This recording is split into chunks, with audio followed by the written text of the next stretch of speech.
মঞ্চে আসন গ্রহণ করার জন্য অনুরোধ করছি। মঞ্চে আসন গ্রহণ করার জন্য আহ্বায়কের দায়িত্ব যিনি পালন করছেন জননেতা উদ্বাতুল বাড়ি আবু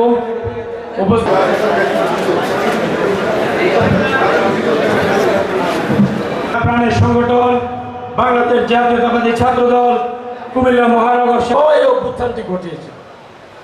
চাই নাই শহীদ প্রেসিডেন্ট আমাদের এই প্রেসিডেন্ট জিয়া রহমান বেঁচে থাকবে, তারা কিন্তু সেদিনই তাকে মেরে ফেলতে চেয়েছে। শহীদ প্রেসিডেন্ট জিয়া রহমান আসলো কিভাবে?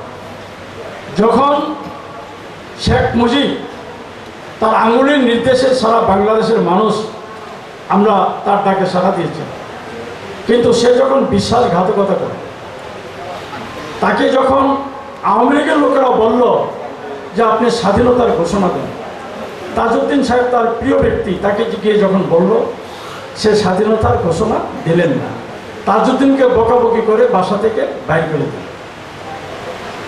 এখন এই ব্যক্তিটি ইচ্ছা করেই আপনার পাকিস্তান বাহিনীর সাথে আঘাত করে সে চেয়েছিল এই পূর্ব পাকিস্তানের মুখ্যমন্ত্রী হওয়ার জন্য। সে বাংলাদেশের স্বাধীনতা চায় নাই, বাংলাদেশ নামক রাষ্ট্র সে চায় না। তখন এই আর্মির সাথে, পাকিস্তান আর্মির সাথে একটা সমঝোতার মাধ্যমে তাকে নিয়ে যাওয়া হয়েছিল পশ্চিম পাকিস্তান।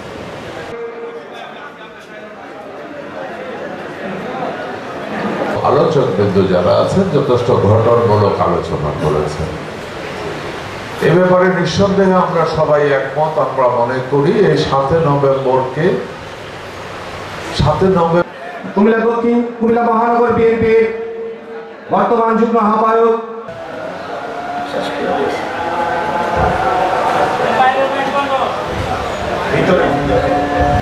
সাবেক আহ্বায়ক, সাবেক ছাত্রনেতা, সাবেক যুবনেতা, সেই 1975 সালের 7ই নভেম্বর দেখি নাই, আমরা দেখেছি 2024-এর 5ই আগস্ট। কোতোয়ালি থানা বিএনপির বিপ্লবী আহ্বায়ক রেজাউল, সাবেক ছাত্রনেতা মাহবুব চৌধুরীকে মঞ্চে আসন গ্রহণ করার জন্য অনুরোধ করি। কুমিল্লা মহানগরীর অন্যতম যুগ্ম আহ্বায়ক, কুমিল্লা দক্ষিণ জেলা স্বেচ্ছাসেবক মঞ্চে আসন গ্রহণ করবেন।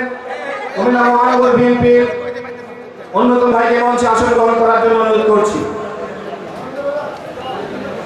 সিদ্দিকুর রহমানকে মঞ্চে আসন গ্রহণ করার জন্য অনুরোধ করছি।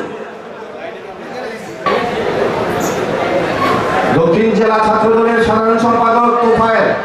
সংহতি দিবস উপলক্ষে আজকের এই আলোচনা সভায় দেশপ্রেমিক সিপাহী জনতা জিয়া রহমানকে বন্দী দশা থেকে সেদিন মুক্ত করে আনা প্রতিষ্ঠিত হয়, কিন্তু একটি সরকার ওই আওয়ামী দোসররা উপস্থিত আছেন মহানগর বিএনপির